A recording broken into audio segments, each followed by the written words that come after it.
Hulagway sa love letter ni Lolo kang Lola samtang nanguyab pa kini, nagpakilig sa mga netizens human kinigi paambit sa ilang apo sa social media. Sa iran taw kung dunabay forever. Kinagi sa report ni Mark Reggie Abelia.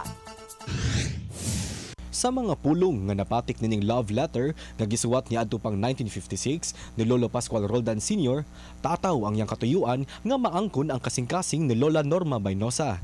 Gipaagi sa mga matamis nga pulong ni Lolo Roldan si Lola Norma, apan matud sa iyang apo nga si Kimberly Roldan, pakyas ang iyang lolo sa unang suwat nga gipadala ngadto sa iyang lola. And then akong lola kay dili man siya romantic, dili ko siya pareha ka makata sa akong lolo. So dili balak nun.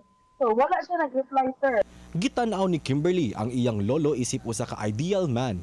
Ganin niya atong buhi pa kini, wala gid siya magsaba nga adunay diferensya ang iyang mata ug di na kaayo makakita.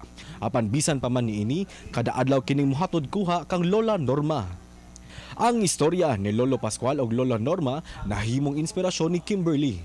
It's a reminder to all women nga anaon jud ta pag-treat bitaw sa mga guys na they need to put an effort.